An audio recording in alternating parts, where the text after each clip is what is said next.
दोस्तों, बेनजीर भुट्टो मुस्लिम दुनिया की पहली खातून थीं जिन्हें किसी मुल्क की सरबराही का मौका मिला, मगर दिसंबर 2007 में कातलाना हमले में हलाक हो जाने के बाद अगले 10 सालों में यह ज्यादा बेहतर तरीके से समझ आया कि पाकिस्तान का निजाम कैसे काम करता है। बजाय ये मालूम होने के कि मुल्क की पहली वजीर आजम को कत्ल करने का हुक्म किसने दिया। 27 दिसंबर 2007 में बेनजीर भुट्टो को 15 साला बिलाल ने खुदकुश धमाके की मदद से कत्ल कर दिया। उस वक्त बेनजीर भुट्टो रावलपिंडी के लियाकत बाग में इंतखाबी रैली से खिताब करके वापस जा रही थीं, जब बिलाल उनकी गाड़ी के करीब पहुंचा और खुद को उड़ा लिया। अस्सलाम वालेकुम दोस्तों, आप देख रहे हैं क्रेडिबल आसी ऑफिशियल। अगर आपने अभी तक हमारे चैनल को सब्सक्राइब नहीं किया तो हमारे चैनल को लाजमी सब्सक्राइब करके बेल आइकन पर जरूर क्लिक करें। बेनजीर भुट्टो पाकिस्तान की पहली जमहूरी वजीर आजम जुल्फकार अली भुट्टो की बेटी थीं। उनके वालिद का सियासी सफर एक फौजी आमिर ने खत्म किया जब 1989 में जनरल जियाउल हक के दौरे हुकूमत में उन्हें फांसी पर चढ़ाया गया।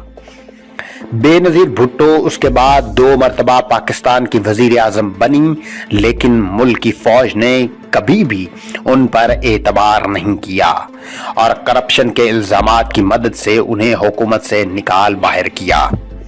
अपनी मौत के वक्त बेनजीर भुट्टो तीसरी मरतबा वजीर आजम बनने के लिए इंतखाबी मुहिम चला रही थीं। बेनजीर भुट्टो की मौत के बाद पाकिस्तान में बड़े पैमाने पर बदअमनी फैल गई। उनके चाहने वालों ने सड़कों पर जलाओ, घेराव और पथराव और मुल्क के खिलाफ नारेबाजी की। 2007 में पाकिस्तान के सदर और फौजी आमिर साबिक जनरल परवेज मुशर्रफ ने 10 साल बाद दिए जाने वाले एक इंटरव्यू में इस बात का एतराफ किया है कि शायद मुल्क की एस्टेब्लिशमेंट बेनजीर भुट्टो के कत्ल में मुलव्वस थी। जब उनसे पूछा गया कि क्या एस्टेब्लिशमेंट में मौजूद सरकश अनासर का पाकिस्तानी तालिबान से बेनजीर भुट्टो के कत्ल की मंसूबाबंदी के हवाले से ताल्लुक था, तो उन्होंने जवाब दिया, शायद हाँ, क्योंकि हमारा मुआशरा मजहबी तौर पर बटा हुआ है। और परवेज मुशर्रफ के मुताबिक उन अनासर की मौजूदगी शायद बेनजीर भुट्टो की मौत का सबब बनी। पाकिस्तान के साबिक सरबराह की जुबान से निकला हुआ यह फिक्रा काफी ताज्जुब अंगेज है। अमूमी तौर पर पाकिस्तान में फौजी रहनुमा शिद्दत पसंद जिहादी हमलों में रियासत के मुलव्विस होने के इल्जाम को कतई गलत करार देते हैं। ये पूछने पर कि क्या उन्हें रियासत के शरपसंद अनासर के इस हमले में मुलव्विस होने के बारे में कोई मखसूस मालूमात थीं, तो परवेज मुशर्रफ ने जवाब दिया, मेरे पास कोई हकायक तो मौजूद नहीं है, लेकिन मेरे ख्याल में मेरा अंदाजा काफी हद तक दुरुस्त है। एक ऐसी खातून जो मगरबी ममालिक की जानिब मायल हो, वो उन अनासर की नजर में आ सकती है। परवेज मुशर्रफ पर खुद उस मुकदमे में कत्ल का इल्जाम, कत्ल की साजिश और कत्ल करने के लिए मदद फराहम करने के इल्जामात लगे हैं। सरकारी वकला के मुताबिक परवेज मुशर्रफ ने 25 सितंबर को बेनजीर भुट्टो को फोन किया जब वो न्यूयॉर्क में थीं और अपनी 8 साला मुल्क बदरी खत्म करने से 3 हफ्ते दूर थीं। बेनजीर भुट्टो के तवील अरसे से करीबी रफीक मार्क सेगल और सहाफी रॉन सिक्सन दोनों ने बताया कि वो उस फोन कॉल के वक्त बेनजीर भुट्टो के साथ मौजूद थे। मार्क सेगल कहते हैं कि फोन कॉल खत्म होने के फौरन बाद बेनजीर भुट्टो ने कहा, उसने मुझे धमकी दी है, उसने कहा है कि वापस मत आओ, उसने मुझे खबरदार किया है कि वापस मत आना। उसने कहा कि मेरे वापस आने के बाद अगर मुझे कुछ हुआ तो वो उसका जिम्मेदार नहीं होगा, और मजीद कहा कि मेरी जिंदगी की सलामती और सिक्योरिटी परवेज मुशर्रफ से मेरे मुताल्लिक मुनहसर है। दूसरी जानब परवेज मुशर्रफ सख्ती से ऐसी किसी भी कॉल करने की तरदीद करते हैं और कहते हैं कि उन्होंने बेनजीर भुट्टो के कत्ल के इकदामात जारी नहीं किए और ना ही इकदामात किए हैं। लेकिन परवेज मुशर्रफ के खिलाफ कानूनी कार्रवाई उस वक्त मुअत्तल है क्योंकि साबिक सदर उस वक्त दुबई में खुद साख्ता जिलावतनी काट रहे हैं। दूसरी जानब बेनजीर भुट्टो के साहबजादे और सियासी वारिस बिलावल भुट्टो परवेज मुशर्रफ के सफाई की मुकम्मल तरदीद करते हैं। परवेज मुशर्रफ ने सारी सूरत हाल से फायदा उठाते हुए मेरी वालदा को कत्ल करवाया। उन्होंने जानबूझकर मेरी वालदा की सिक्योरिटी को कमजोर किया ताकि वो कत्ल हो जाएं और मंजर से हट जाएं। परवेज मुशर्रफ के खिलाफ कार्रवाई तो उस वक्त रुकी हुई है, लेकिन इस मुकदमे में नामजद दूसरे अफराद को बरी कर दिया गया है। बेनजीर भुट्टो के कत्ल के चंद हफ्तों बाद 5 मुल्जिमान ने 15 साला बिलाल की अलकायदा और तालिबान के कहने पर मदद करने का एतराफ किया। हिरासत में लिए जाने वाले पहले शख्स एतजाज शाह को पाकिस्तानी तालिबान ने कहा था कि वो बेनजीर भुट्टो को कत्ल करने के लिए खुदकुश बमबार मुंतखब हुआ है, लेकिन उसे मुतबादिल बमबार की हैसियत पर मुंतकिल कर दिया गया था, जो उस वक्त सामने आता अगर पहली कोशिश नाकाम हो जाती, और उस बात पर वो खफा भी हुआ। इसके अलावा 2 और अफराद रशीद अहमद और शेर जवान ने एतराफ किया कि वो उस साजिश में दरमियाने दर्जे के मुंतजमीन थे, और उसके अलावा रावलपिंडी से ताल्लुक रखने वाले 2 रिश्तेदार हसनैन गुल और रफाकत हुसैन ने हुक्काम को बताया कि उन्होंने बेनजीर भुट्टो को कत्ल करने से एक रात कबल बिलाल को रिहाइश फराहम की थी। गो कि ये तमाम एतराफी बयानात बाद में वापस ले लिए गए थे। बेनजीर भुट्टो के कत्ल से चंद घंटे कबल मिलने वाले फोन रिकॉर्ड से साजिशों के मोहल्ले वकू और गुफ्तगू इन एतराफी बयानात की सच्चाई की तस्दीक करती है, जो कि बाद में वापस लिए गए थे। हसनैन गुल ने पुलिस को इस अपार्टमेंट में मजीद शवाहिद दिखाए थे जहां बिलाल ने रात गुजारी थी। बिलाल के जिस्म से मिलने वाले डीएनए और उस अपार्टमेंट से मिलने वाले डीएनए को बाद में अमरीकी लैब में तस्दीक के लिए भेजा गया, जहां वो आपस में बराबर का जोड़ साबित हुए। अब से कुछ माह कबल तक इस मुकदमे पर तफ्तीश करने वाले सरकारी वकला का ख्याल था कि वो मुबैना मंसूबा साजों तक पहुंच जाएंगे, लेकिन सितंबर में उनके अज़ाइम के सामने रुकावट आ गई, जिससे यह मुकदमा खत्म हो गया, क्योंकि जज ने यह फैसला दिया कि शवाहिद जमा करने और अदालत में पेश करने के तरीकाकार में गलतियां थीं, जिसका मतलब था तमाम मुल्जिमान को बरी किया जाए। अभी भी 5 मुल्जिमान अपील का नतीजा आने तक हिरासत में हैं। पाकिस्तान में यह आम बात है कि लोग बेनजीर भुट्टो के कत्ल का कसूरवार उनके शौहर आसिफ अली जरदारी को ठहराते हैं। ये इल्जाम लगने की वजह यह है कि बेनजीर भुट्टो के कत्ल का सबसे ज्यादा फायदा उन्हें हुआ क्योंकि वो मुल्क के सदर बन गए थे। लेकिन इन इल्जामात लगाने वालों ने आज तक ऐसे कोई भी काबिल कबूल सबूत पेश नहीं किए जो आसिफ अली जरदारी का उनकी बीवी के कत्ल में मुलव्विस होने के इल्जाम को साबित कर सकें। आसिफ अली जरदारी ने खुद भी इन इल्जामात की सख्ती से तरदीद की है और उनके बारे में कहते हैं कि वो चुप रहें। आसिफ अली जरदारी पर एक और इल्जाम यह भी है कि उन्होंने अपने दौरे सदारत में मुकम्मल ताकत रखने के बावजूद अपनी बीवी के कातिलों की तलाश में नाकाम रहे।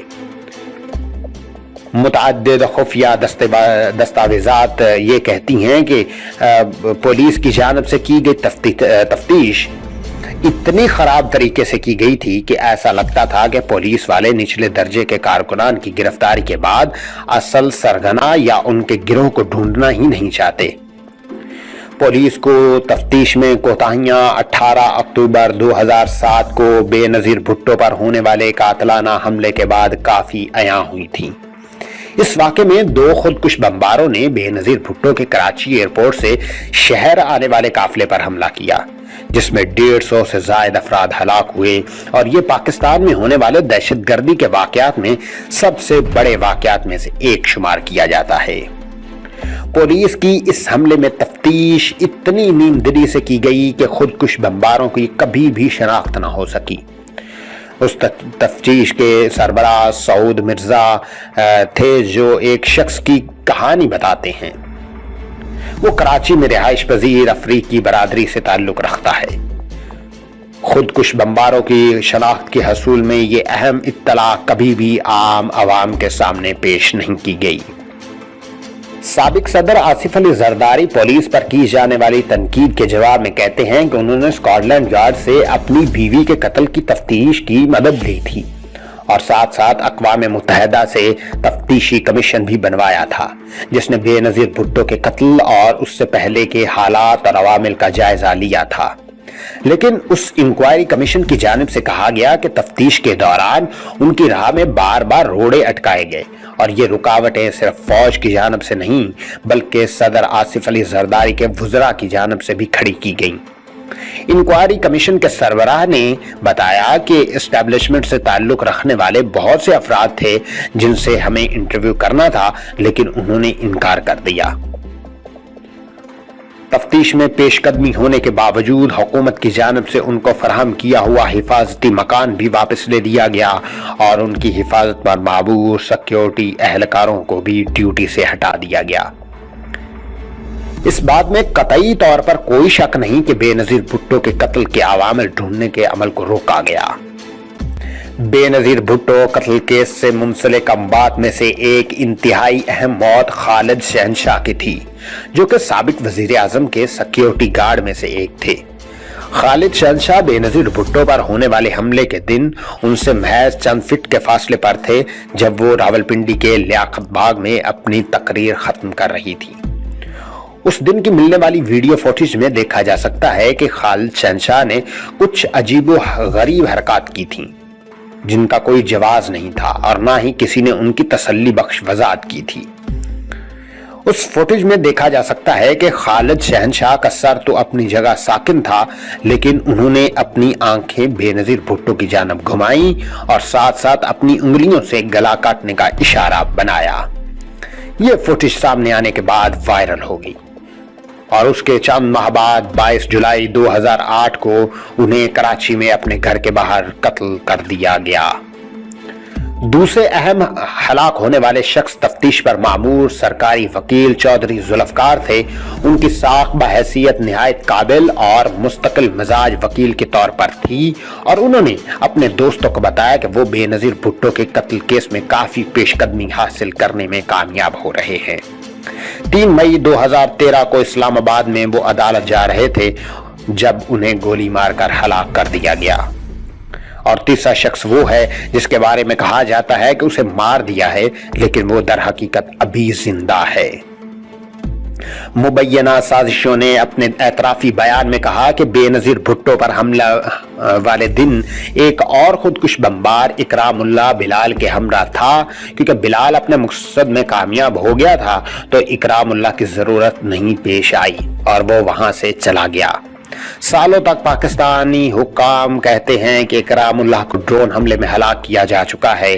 2017 میں مرکزی پروسیکیوٹر محمد اظہر چودھری پاکستانی تفتیشی اداروں کو بتاتے ہیں کہ انہوں نے جمع کیے گئے شواہد کی روشنی میں یہ ثابت ہوتا ہے کہ اکرام اللہ زندہ نہیں ہے، لیکن اگست 2017 میں پاکستانی حکام نے 28 صفحات پر مبنی ایک فہرست جاری کی جس میں ملک کے سب سے زیادہ مطلوب دہشت گردوں کا نام درج تھا۔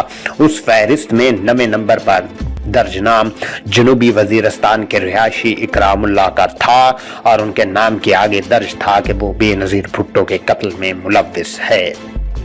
اندازہ ہے کہ اکرام اللہ اس وقت مشرقی افغانستان میں مقیم ہے جہاں وہ پاکستانی طالبان کے لیے درمیانے درجے کا کمانڈر بن چکا ہے۔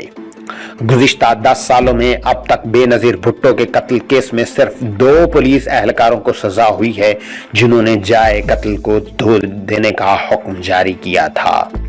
کئی پاکستانی ان کی سزا کو ناانصافی قرار دیتے ہیں اور ان کا موقف ہے کہ پولیس ایسا کام فوج کے کہنے کے بغیر کر ہی نہیں سکتی۔ یہ ایک دفعہ پھر ظاہر کرتا ہے کہ حاضر اور ریٹائرڈ فوجی افسران پر مبنی پاکستان کی اسٹیبلشمنٹ ایک خفیہ نیٹ ورک ہے جو کہ ملک کے قومی مفاد کو اپنی ذمہ داری سمجھتے ہیں اور اس کے تحفظ کی خاطر فیصلے کرتے ہیں۔ دوستو، یہ تھی کہانی بے نظیر کے قتل کی کہ بے نظیر کو کب، کیسے، کیوں اور کس حالات میں قتل کیا گیا۔ یہ ایک 10 سالہ معمہ تھا۔ اگر آپ کو ہماری ویڈیو اچھی لگی ہے تو ہمارے چینل کو لازمی سبسکرائب کر کے بیل آئیکن پر ضرور کلک کریں۔